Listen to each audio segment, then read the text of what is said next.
Another year, another diary. Bridget Darcy. Mr. and Mrs. Darcy. Lord and Lady Darcy. I embarrass you. Bridget, I think we should go to the ladies. Sorry, I'm late. Bridget Jones is fun. Darcy, I thought you'd been dumped. Having shag therapy. I don't suppose there's any circumstance in which you would ever consider thinking about trusting me. Absolutely not. Will you step outside, please? Oh, no, it's not possible.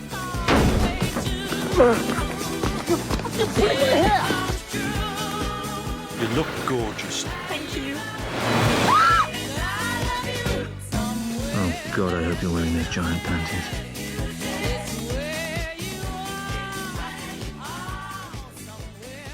I didn't want to be part of something that might compromise what we had done before in any way. It felt like a really special experience for everyone involved, and I feel very protective of that.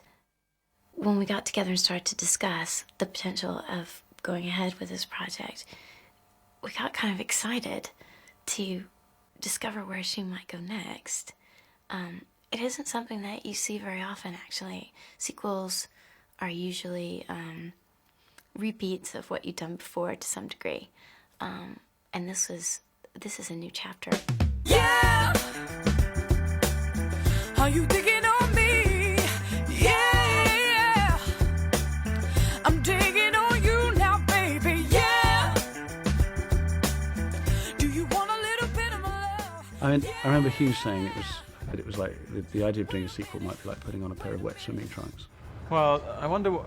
I've never done a sequel before, and I think there was a certain sense of reluctance to do that, especially if the first one's been a success. You think, well, there's nowhere to go from here except down. People would just say it's not as good as the first one.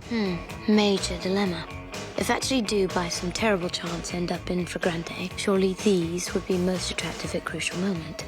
However, chances of reaching crucial moment greatly increase by wearing these. Scary stomach-holding-in pants very popular with grannies the world over. Tricky. Something in people wants that first film again. They certainly won't love you if they get the first film again. Unless you do feel it's going forward somewhere. Right. Bridget. Hello, Mark.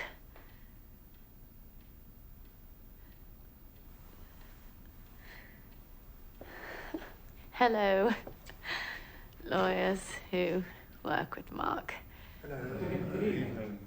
This character of Mark Darcy is something I don't know if is really very much to do with me. I don't know how much control I have over it, and there's a rather mixed feeling to doing it and to walking onto the set for the first time in front of quite a large crowd in the public street who recognised my character because he's been established in a well-known film. And I didn't feel it was familiar territory. I felt like I was doing something from scratch.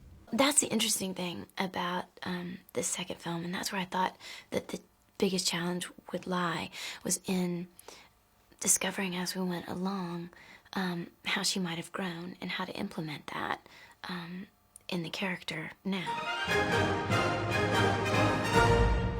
Earth to Bridget Sodding Jones.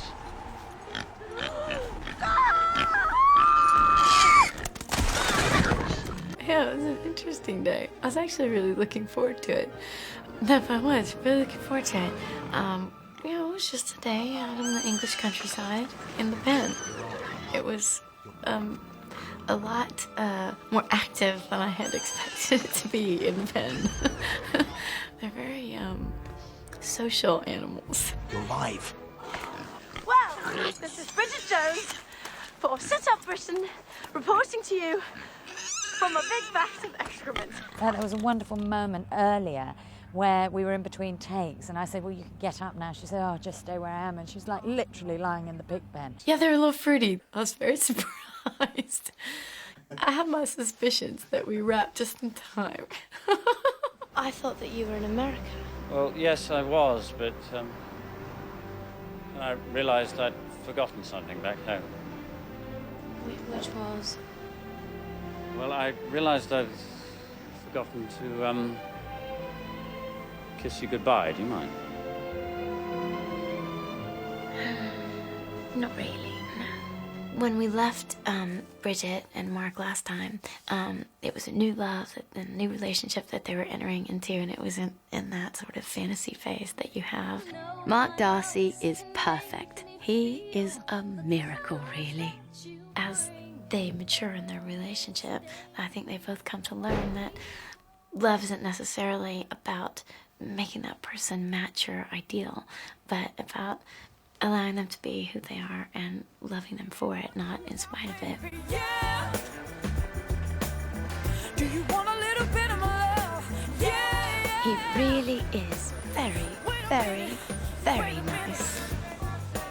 All the time I knew that you loved me, and you promised me. I miss you too. I think it's something we all know to some extent, is we meet in a rarefied circumstance, and then you've got to get down to the reality of how's this going to work with your friends, my parents, your parents. And it's basically what happens after the happily ever after point. I'm never going to fit in with your friends. Well, you certainly won't if you go on calling everyone balding upper middle class twits. Well, they were balding upper middle class twits, except for the ones who had hair. And I suppose you agree with them that poor people deserve to be poor. Don't be ridiculous. So now I'm ridiculous.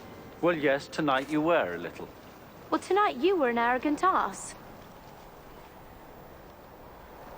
I think I may have made a terrible mistake inviting you and your folding underpants into my life. The thing is that Bridget, being something of a fantasist, like many of us, she keeps on imagining that her relationship is going to be perfect.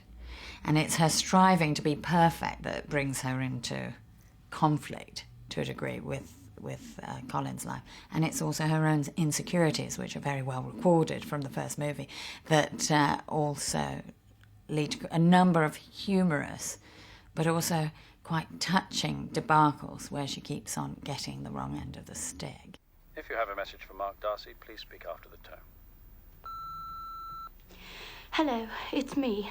I'm really, really sorry. Sorry, it's the door. Don't go away. I have something really, really important to say.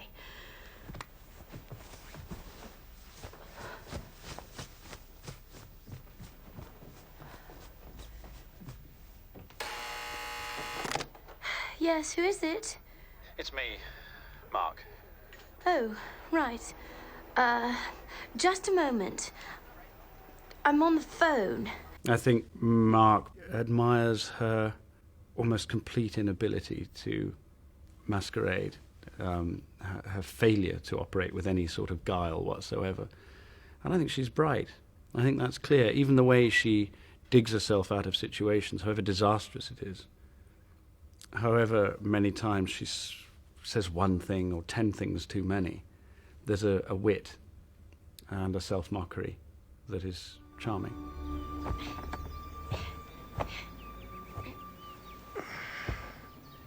What on earth are you doing? Getting dressed. Are you dancing around in that tent business? Because I don't want you to see any of my wobbly bits. Well, now that's a bit pointless, isn't it? Because I happen to have a very high regard for your wobbly bits in all circumstances. Really? Absolutely. I think it's high time we had another look. Every woman in the world wants her wobbly bits to be loved, you know, and that is the sign of a mature and loving man. And there's Colin's face in that scene is so charming and so delicious, and you just want to jump under the duvet with him. What you want, baby, You know, I remember saying when I was offered the first film, I said to Eric Fellner, one of the producers, I said, oh, I mean, really, it's too extreme. No one's like that. And he just laughed in my face and said, well, look in the mirror. And I think that's unfair. I don't think I am quite as black as Cleaver is in his soul. But I certainly share some tastes, some frailties. Forget the Forum. Definitely forget the Colosseum. No fun at all now they're not allowed to slaughter Christians anymore. Forget the Sistine Chapel. First example in history of puff interior designer gone bonkers. What is Daniel Cleaver doing on the television. New York, the big, juicy apple. In chapter 2, Daniel Cleaver has decided on a career change. He's decided that he's probably better suited to television and finds himself a spot as the smooth guide. The smooth guide, making culture bearable. Unfortunately, it just happens to be at the same television station as Bridget. Ever fancied doing it in the dark with a total stranger?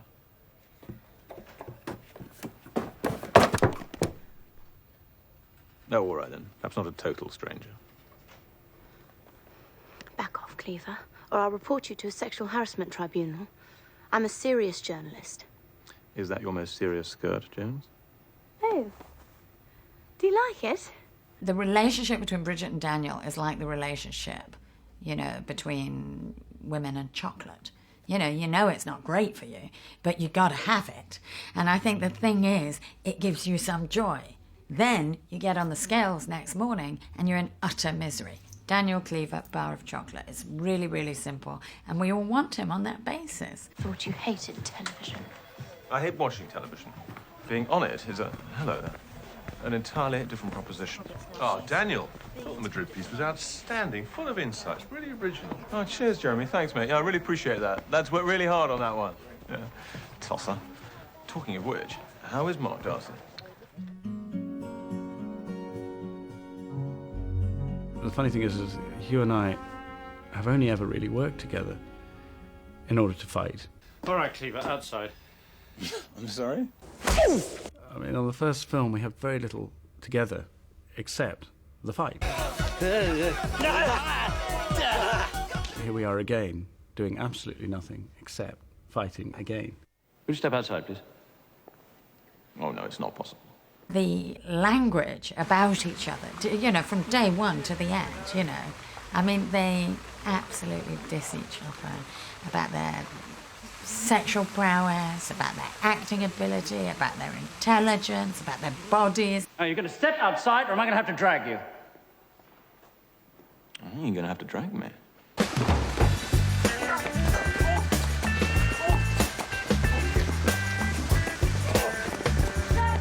Hugh complained all the time, bitterly, of course. It was hurting him, that he had bruises, So I think probably if we ever did do it again, I think I would advise him to give him a bit of training first. Yeah! Colin now has to spend even more time in the trailer, poor old boy, because he's losing it a little. I think he'd be the first to tell you that. He's gone a bit jowly, and the neck's gone a bit scrawny and all that kind of. I found that Hugh, because I did do the fight 3 years ago, and I think he was spending a bit of time paying attention to his body and his fitness at the time. It's remarkable the difference 3 years can make, really, because it was certainly easier for me because he was much fleshier and his contours were softer, and it was actually it was more like wrestling my grandmother from that point of view, really. In fact, the biggest problem we had in pre-production for this film was that Renée was not gaining enough weight and Colin was gaining too much. But they've done some very clever things, mainly with CGI. Action! What image, comes to my mind of two men fighting badly? And that's one of them running, and I figured that should be Hugh. And so it was this thing of that they would have rather pathetic fight, run around the thing, and then fall in the water. But then, literally, on the day, we worked out this and that and the other, and there was a stunt guy there, and basically he was there to make sure they didn't hurt themselves, because the rest they sorted out.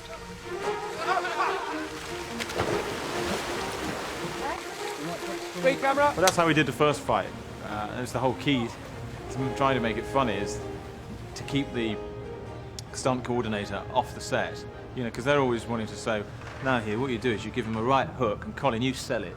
And, actually, if you look at fights, you never see anyone fighting like that, especially not if they're middle-class, educated, a lawyer and publisher. It's just, in those very rare occasions when you see a fight, it's an ugly, pathetic thing, and so we tried to keep it ugly and pathetic. If there were 10 Bridget Jones films, there'd probably have to be a fight in each one between Hugh and myself.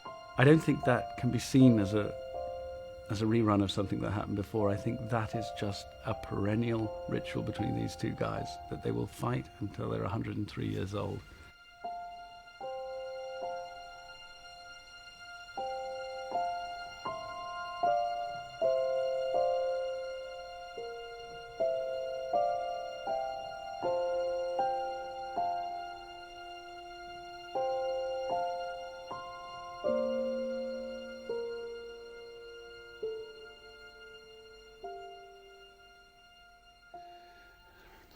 I've actually been meaning to ask this for quite some time.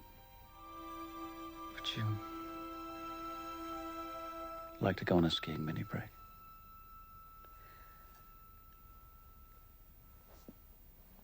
Yes. About 15 minutes in, she goes on the skiing mini break, which is one of our most hilarious sequences. This is a holiday in heaven. Told a tiny lie about being an extremely experienced skier. But honestly, how hard can it be? She goes to the top of the mountain, having not admitted that she can't ski. I know I'm going to like skiing a lot. Very romantic. Very relaxing. Right. Bar's going up. No, what? Why?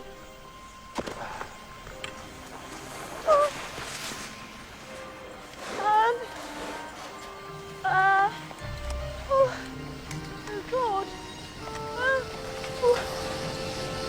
Oh, God.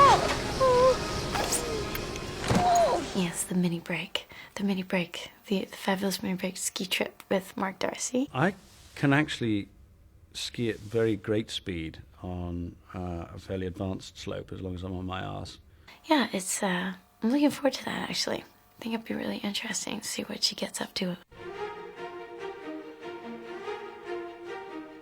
Renée is a wonderful physical comedian. I asked her, can you ski? And she said, yeah, I am good enough. You know, so when we get up to the top of the mountain and I say, you have to do this bit backwards, and here I have a stunt woman to do it, she said, no, I think I can do that. And she sort of walked her way into doing all her own stunts.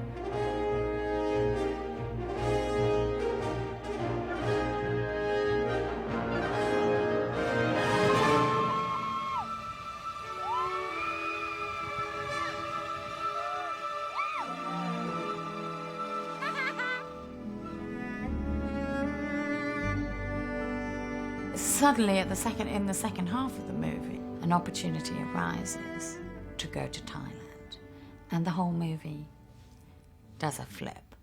Daniel Cleaver is a deceitful, sexist, disgusting specimen of humanity that I wouldn't share a lift with, let alone a job. Oh, come on, Jones. There must have been something you liked about me.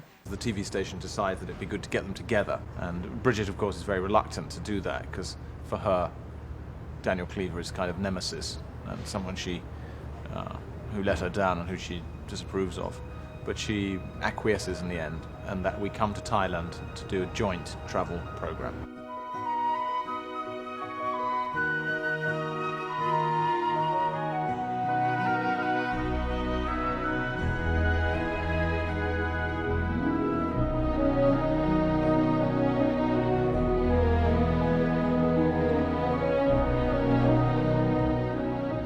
Bridget is she embodies all of us, and what we always imagine is this place of great beauty and in the tropics and so on. So the place we would never go to, the place of our imagination. It's the sort of thing we imagine for ourselves when we're miserable and stuck in the rain.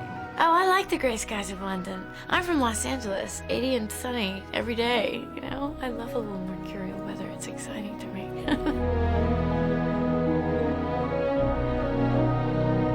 The Thai thing, it adds, we hope, a whole new sense of scale to the small London comedy that is Bridget Jones. Now that is Koh Pan Yi, which is the setting for a very famous Thai poem, which I think you'd like very much, Jones. It's all about a badly behaved prince who finds true love with a beautiful and, as it happens, very slightly overweight princess. You're teasing me. I never tease about poetry.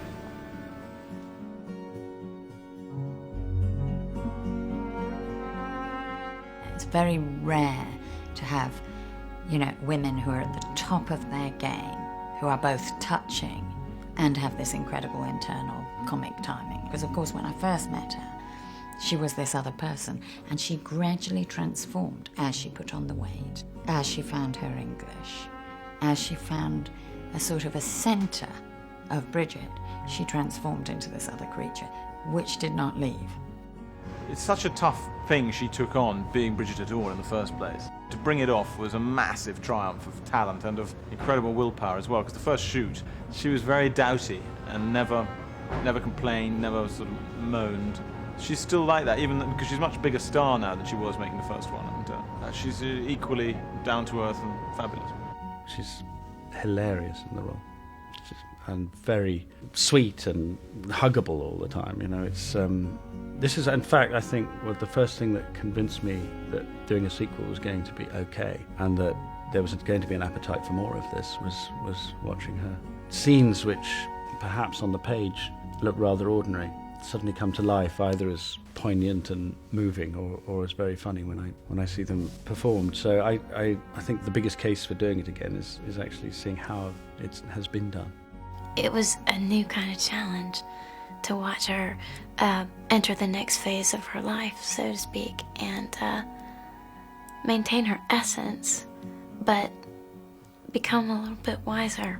It's not sensationalized. It's real.